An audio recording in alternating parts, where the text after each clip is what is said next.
What's going on, everyone? My name is Johnny Bandon, and I'm your CCNA instructor for this CCNA video series. And in this video, we're going to continue with our OSPF labs and our demonstrations, and we're going to go a little bit deeper and a little bit more features that the CCNA exam wants you to know about. So as you can see here, we have quite a bit more steps in our topology, quite a bit more routers, and some loopback addresses that we're going to use instead of our typical VLANs and users, because I just want to advertise a lot of networks without having to configure trunks, sub interfaces, different PCs, right? So this is the network going to be working in. And for our paid viewers, again, these labs are available to you. Just make sure to download our zip file that delivers all these labs straight to your EvenG environment. For our free users, again, check out our EvenG how-tos or check out any number of EvenG how-tos out there to see how to build your own labs. And available to everyone, it should be in the description below, is our GitLab for our course, where you'll actually have the instructions for this OSPF lab. Then the rest of these OSPF labs are a bonus, right? And this is going to have the instructions and also the network diagram. So over to my monitor on the right that you guys cannot see, I'm going to have this network diagram and instructions up. And that's where I'm going to be getting all my information from as I configure, right? So you may notice that I configure maybe IP addressing or the network statements. I don't even know what it is.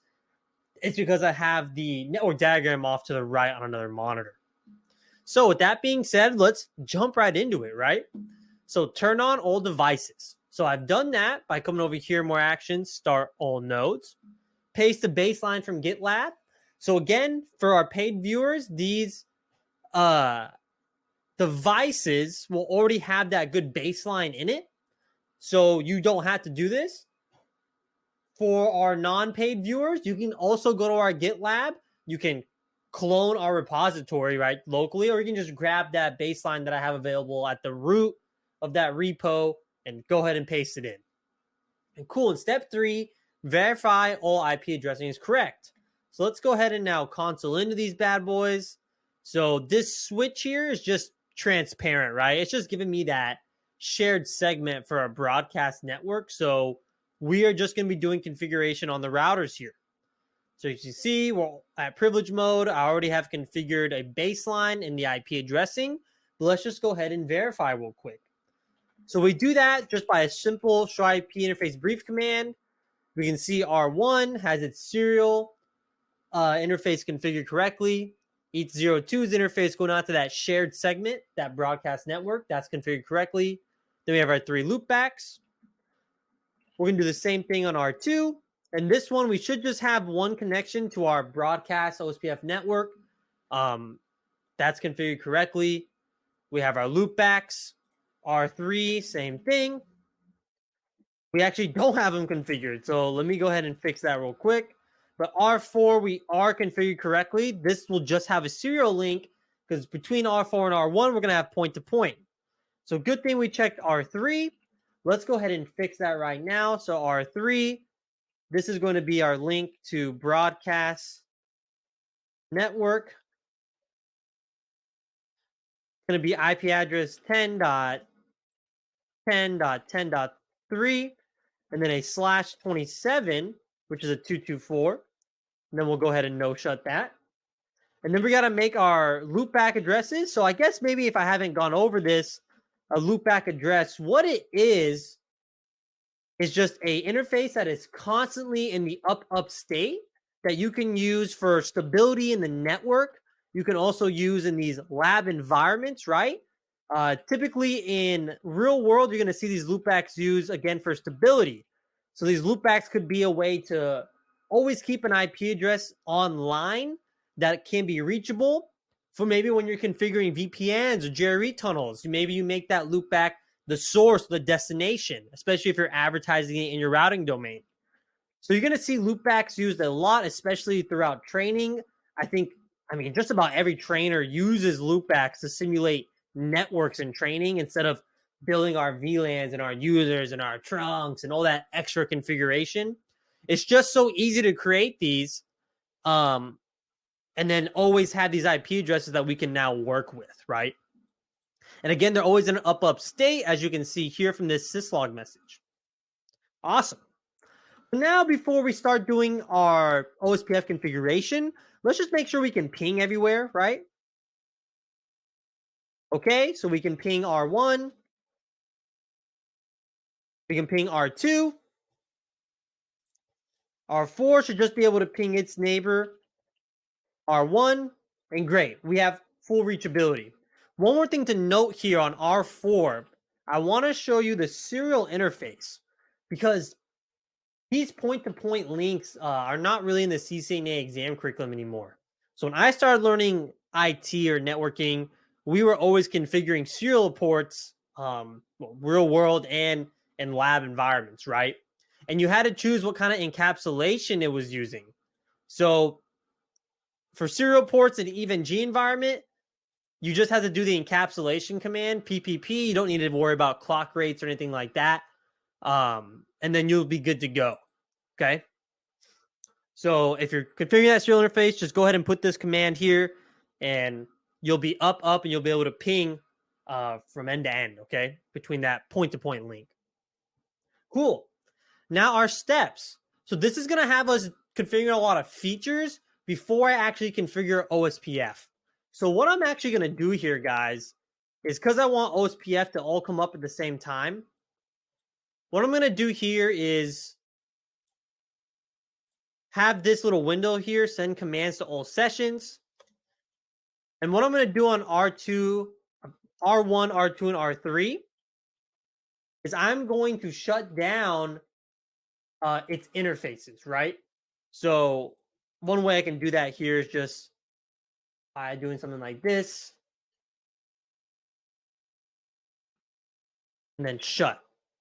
So this is going to shut down all the interfaces facing that shared segment. And the reason this is because I want to do all of our OSPF configuration and then turn all those interfaces back on at the same time and then see OSPF come up via like a Wireshark capture, okay? Because as we learned in our last lab, sometimes the sequence of how OSPF is built, at least that neighbor table, sometimes the DR and BDRs won't follow the OSPF rules. It's really just how the packets sometimes get sent. So I want all the interfaces to come up at the same time. I want them to all start sending OSPF hello packets at the same time and build that good topology, right? So with that being said, let's go ahead and get into our steps. So step 4 says configure R1 as a DR for the broadcast network. So how we do that is by setting a higher priority on the interface facing that OSPF routing domain. So if we take a look, R1 interface ETH02, we need to change the priority on that. And remember, OSPF priorities are 1 through 255, the default being 1, and the higher the OSPF priority on that link, that's going to be the DR. So what I'm going to do here is go ahead and go into interface ETH02, and I'm going to type in IP OSPF priority and give it a priority of 100. And in our broadcast network, because our point-to-point link won't have the DR-BDR election, in our broadcast network for OSPF, R1 should now become the DR with this one command. We don't need to run this command on the loopbacks because they're not the ones making that neighbor table connection with our routers or our OSPF neighbors. Step 5, configure R2 as the BDR for the broadcast network. So we're going to do the exact same thing, change the IP OSPF priority, but we'll make it lower than R1. So now R2 is higher than R3, but lower than R1, so it should be elected as the BDR. Now it says change hello/hold timers for all the routers in area 0 to be 5 to 20 seconds. So we're also going to do this on the actual interface. And you're going to see a lot of the changes that we make that involve the hello packet, right? The priorities in the hello packet, the hello hold timers are in the OSPF hello packet, are going to be done from the interface. Now, why is that? Well, let's remember what OSPF is. It's a link state routing protocol. So it builds neighbor tables in the link state database based off the links participating, right? The link states. So we're going to do this configuration to change these variables that matter to OSPF at the actual interface level. So we're going to do the exact same thing. So IP OSPF hello interval, and actually what we can do here is do this all at the same time. So we'll type in interface range ETH00 through 2. And then if we tab through, we can see they're all in that range. And let's go ahead and configure. So it's going to be IP OSPF hello interval. And we want to change the hello interval to 5 seconds. And then I believe it's hold interval. We want to change to 20 seconds. Now, when you learn about OSPF, they say that once you change the hello interval, the hold timer should also change. So let's go see if that's true. Let's see, R3. Oh, OSPF isn't enabled yet. So what we can do now is just go ahead and leave this as it is. And when we enable OSPF, I don't know why I did that command, what I was thinking, but we'll see if the hold timers actually change with it, okay? So we'll just wait and see on that step. Now, step 7. Change the reference bandwidth for all OSPF routers so that 100 meg, 1 gig, and 10 gigabit speeds are calculated accurately, with the faster speeds being a lower cost. So remember in OSPF, and let me get my pen out so I can explain this. Okay. Remember in OSPF, guys, that we have something called our cost. That's our metric. So our algorithm to calculate our cost is reference bandwidth divided by actual bandwidth. The reference bandwidth in just OSPF, right, the protocol, is going to be 100 megabits of speed. So we'll divide, this many bits by the actual bandwidth. Sorry for my poor handwriting. Obviously, in our networks today, I haven't been on a network that doesn't use gigabit Ethernet, especially on its routers. So if we kept this at the standard, that means a router, an OSPF-enabled router, looks at 100 megs, 1 gig, and 10 gigabit per second speed as the same, and they'll all be a cost of 1. Because 100 megabits divided by 100 megabits is 1. 100 megabits divided by 1,000 gigabits, it still considers it 1, right? Because you can't have a negative value. So what we can do here is we have 2 options. We can go ahead and change the cost on all these interfaces individually, and we'd have to do the same thing here. And I put area 51 here. It's actually just going to be area 0. That's something I'll have to change. We would just do single area in OSPF. So, sorry about that. But we have to change the cost for all the interfaces participating in that neighbor election and the link state database synchronization. So we can go to the individual interfaces and change the cost, or we can go into the router OSPF process and do a command called, I think it's like auto cost reference bandwidth, and then change it to 10,000 megabits, because that's how it's going to calculate it. It does it by megabits, okay? And this will allow 10 gigabits, 1 gigabit, and 100 megabit speeds to actually get accurate cost, where the 10 gigabits will look better or preferred because it's going to have that lower cost value. So I'm going to show you both ways. I'm just going to configure R1's ETH02 with the IPOSPF cost command under the interface. Then I'm going to know it out, right? And then I'm going to go into the router OSPF process on all these routers that are going to be in area 0. And I'm going to do that auto reference bandwidth command. Awesome. So let's go ahead and do that. So let me just show you how this is done at the interface level. So it's going to be IP OSPF cost. And then you just change the cost, right? And that's going to manually set it. So it doesn't actually change the algorithm. It just says, hey, this link's going to be a cost of this, no matter what. And that's what's going to be advertised. So actually not really changing the reference bandwidth at all, right? Let's go ahead and know that out. Now, if we want to change the reference bandwidth on all of our interfaces, we'll go router OSPF 1, and then let's make sure we're in our router process for all these routers. And then I believe it's auto cost reference bandwidth. And then we're going to do it in megabits per second.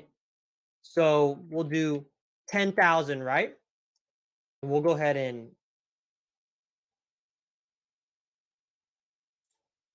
let's see. Copy this down to here. And then we'll go ahead and send it to all of our routers. As you can see, it actually gives us an error that says, please ensure the reference bandwidth is consistent across all routers. And we have done that on all of our routers. So great. So now we've done step 7. Now, step 8, we're finally going to configure OSPF for our broadcast network, right? So what we're going to do here, since we're in the OSPF process under all these routers, what we're going to do is our network statements. Not from there, because we're all going to have different network statements, right? So in R1, what do we have to advertise? So in R1, we have to advertise actually 5 networks into our OSPF routing domain. So one cheap way to do this is just to do a wildcard or a network, the quad zeros, right? Saying advertise anything. So this is going to say if you have any IP addressing on this router, you're going to advertise it in OSPF. And that's the cheap way to do it, right? The right way to do it, the way you should be doing it as a good network engineer, is just the networks that you want to be advertised in OSPF. And we're going to do that on the rest of these. And it's all area 0. So R2 has 4 networks to advertise. It has the loopbacks, and then it has its, of course, its actual interface going to that shared segment. This is going to be too easy. R3 is going to be the exact same thing. So network 10.10.0, and then a /27 wildcard mask, and then we're going to advertise our loopbacks as well. So it's 300, and that's a /24. And we're going to advertise that in area 0. We're going to up arrow and just go back and change that second octet. And then now we're done with R3. Now R4, the exact same thing, except we're going to advertise the 75 network as well. Yes, right? We have to advertise that out to our area as well. And then it just has its loopbacks. And as we can see, this has already come up on our point-to-point link because I forgot to shut that serial interface down. But that's okay because we're not doing any DR, BDR election there. But now before we actually activate or no shut our shared segment, let's go ahead and take a look at that hold interval and let's see if it's actually changed. Remember, we changed our hello interval to 5. So times 4, our hold interval should be 20. Let's go see if it actually made that change. And in R1, we're all good because we did that quad 0. Awesome. So let's do show IP OSPF neighbor. Let's do show IP OSPF interface serial 2/0. And as you can see here, the hello and the hold timers are still 40. And that's because, let's go take a look at our serial interface. We actually didn't change the OSPF hello interval here. So let's get into our serial interface 2/0 and go ahead and type that command. And then we should come down, right? And let's see if we can do it real quick. Hello interval 5. And then let's go ahead and clear our IP OSPF processes. Yes, we'll do that from R4. And then we should reconverge. And let's go ahead and check our show IP OSPF interface command again to see what we're advertising for our hello and hold timers. And look, that dead timer did change. So we can see that it does automatically change when we change our hello timers. So throughout our entire OSPF area, 0 now, we should have hello timer of 5, a dead timer of 20. All right. So step 8, back to what we need to do here. I'm going to go ahead and go back to privilege mode for all these. Let's go ahead and enable OSPF for our broadcast network. And then once we do this and OSPF comes up, we're just going to verify connectivity. And then we're going to go through all of our show commands, right? Show you the differences between point-to-point and broadcast. Do some Wireshark captures. See if we actually send a multicast address on point-to-point. See how these get built, right? So what I'm going to do here in R4 is I'm going to go ahead and get into interface serial 2/0. I'm going to shut that down. And then I'm going to start 2 captures. So one capture is going to be from R1 to our broadcast network. And then one capture is going to be from R4 into, looks like it actually doesn't let us capture on the serial interfaces. Wonder why. It must be an EVNG thing. And I feel like in GNS3, this does let you, but that's okay. I guess we'll just have to look, we'll just look at how the broadcast network comes up, and then we'll just do some show commands to kind of get deeper into that point-to-point connection, okay? Cool, that's fine. Then we can just go ahead and turn this serial interface back on. But R1, R2, and R3, let's go ahead and no shut interfaces 00, 01, and 02 so we can have our OSPF neighborship come up. So interface range ETH00 through 2, we're going to no shut. Okay, now we see our interfaces come up, and then we should see OSPF come up. Sometimes OSPF does take just a little bit to come up. Let's see if we're getting into it. Okay, yep. So it just takes a while sometimes. So as you can see here, and it probably took a little bit longer than what our point-to-points would take because we're going through a lot more elections, right? We're doing our LSA flooding between 3 routers, right? Instead of just one point-to-point. So if we go take a look at our Wireshark capture,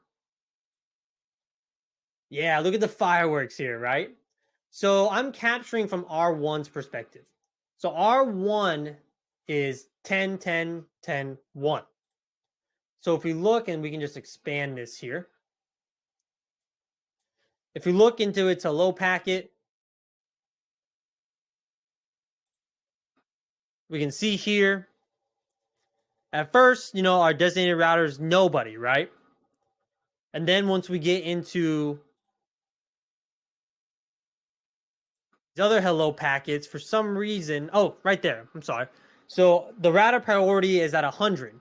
It hasn't actually designated any routers yet to be the DR, but R1 should become the DR, and then R2 should become the BDR because in that OSPF hello packet, we have those router priorities. So then we see this first database description being sent from R3 to R1. Okay, just typical stuff we've seen already. And then we see all of our link state updates and acknowledgements. And we should be seeing these LSA acknowledgements sent to this multicast destination. And why is that? Because that's where the DR sits, right? So you're going to see updates from R2 and R3 sent to 224.0.0.6. And then if you see this multicast destination, you know it's coming from our DR. Because that 224.0.0.6 is a multicast destination for the designated router in OSPF. The 224.0.0.5 is meant for all routers in OSPF, which our DR will be using to send LSA updates, acknowledgements, and requests. Awesome. You see it even uses unicast as well when it's communicating with a specific neighbor. Awesome. So we see that broadcast network come up with Wireshark. Actually, we'll just leave that up in case you want to look back at it again. And now let's go into some show commands, right? So I'm going to run show commands from R1 because it has two different types of networks, right? It has a point-to-point and a broadcast network on it. So now back to our instructions. Now verify connectivity between all users and subnets. So R1, let's just go ahead and ping a loopback address. We can ping. And if we go ahead and look at our OSPF table, we can see we're learning all of our neighbor routes. And pretty cool that serial interface, if we check its bandwidth with this command, show interfaces serial 2/0, we can see that its bandwidth is pretty much T1 speed, right? So 1.544 megabits. If we go back, if we check our Ethernet, ETH02, we can see our bandwidth is set to a meg, right? Ethernet.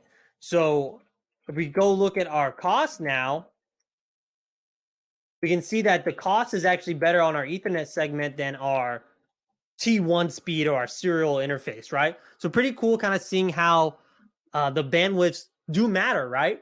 And because we use a different reference bandwidth, typically this would just be 64. But since we changed that reference bandwidth to 10,000 megabits, now we get a bigger number here. Awesome. So, step 11, verify the type of LSAs created in our routing domain with the show command.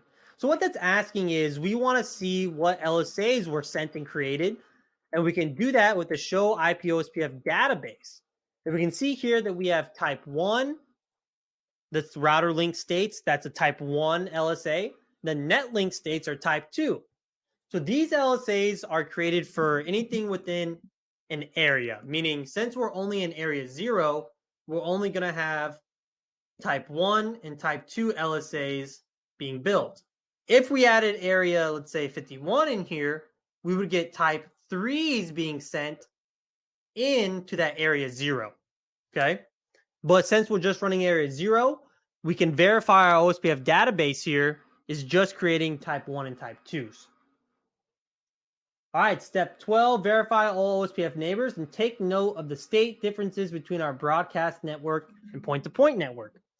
So this command we're going to run here is show IP OSPF neighbors. And awesome.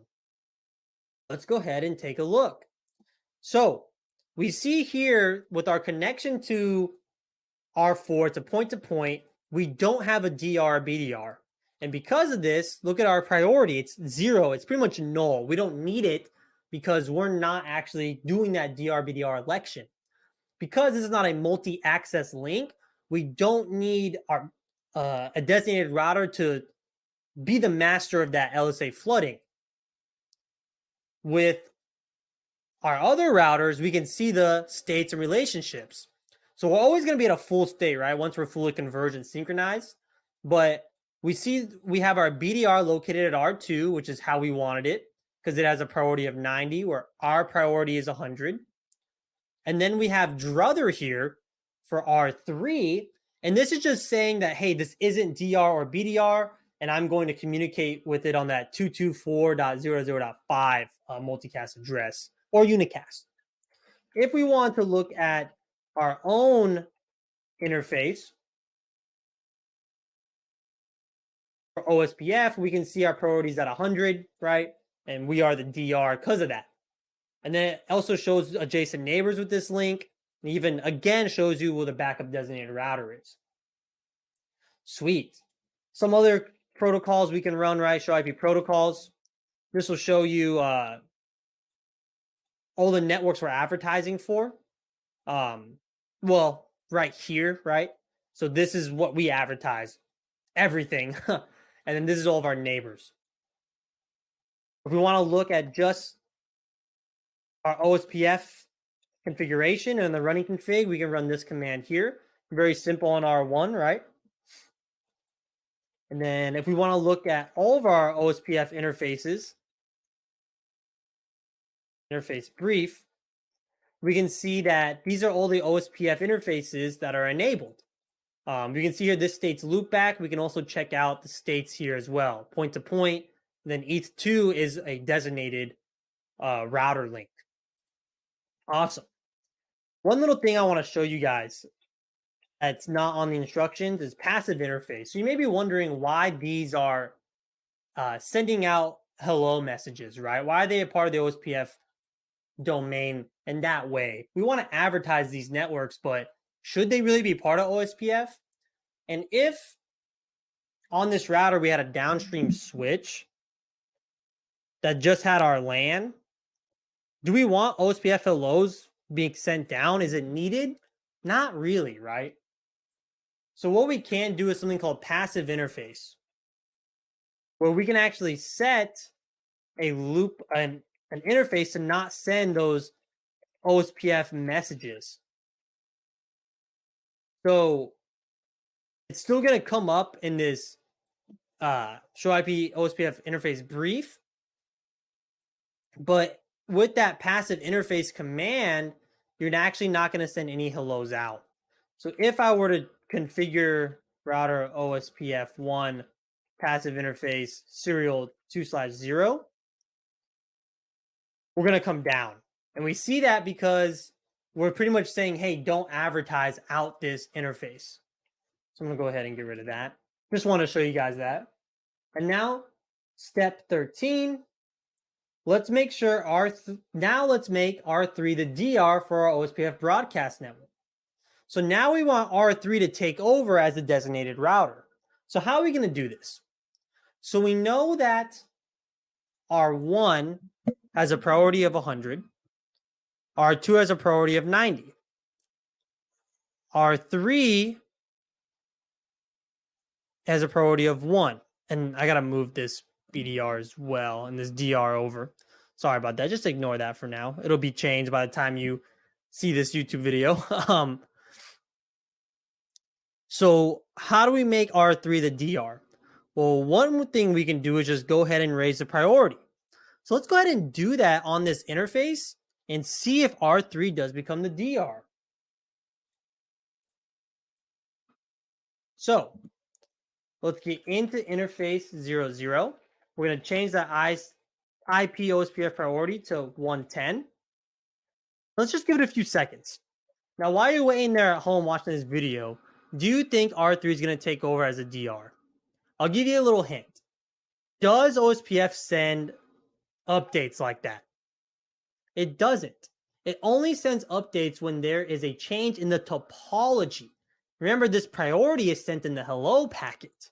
So even though we are sending hellos, right, to keep our neighbors alive, we're not going to go through a whole reconvergence of the network or any conversions unless there is a LSA sent.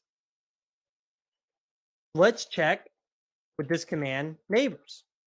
And no, we're still not the DR. So what do we need to do? So what we're going to do here is actually reset OSPF. And we do that with this command.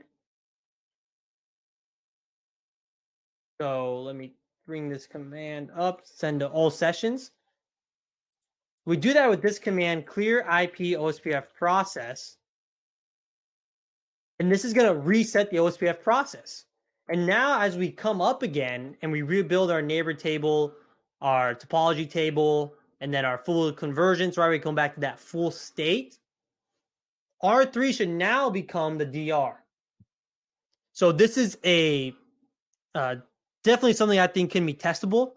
So definitely something you want to know about, right? Just because you change the priority, if OSPF router is already in that full state, that full convergence, doesn't mean that router is going to automatically take over. And now we see that we are the DR. So if we type in show IP OSPF interface ETH00, where is it here that says we are the router, designated router? Awesome. We can also type in show IP OSPF interface brief, and it's going to show us that we are the designated router as well. Sweet. So step 14, verify the all routers in the broadcast network are sending their LSAs to R3. We have verified that because we are the DR. And then step 15 says verify connectivity again and take any Wireshark captures necessary. So we already did our Wireshark captures in our last video and in this video a little bit. Pretty cool to see just OSPF at that wire level, right? Unfortunately, we couldn't look at it at the serial interface. I wanted to show you the hello packets, right, and how it won't send that priority. That's okay. I want to thank everyone for viewing this video. I know it was kind of a long one,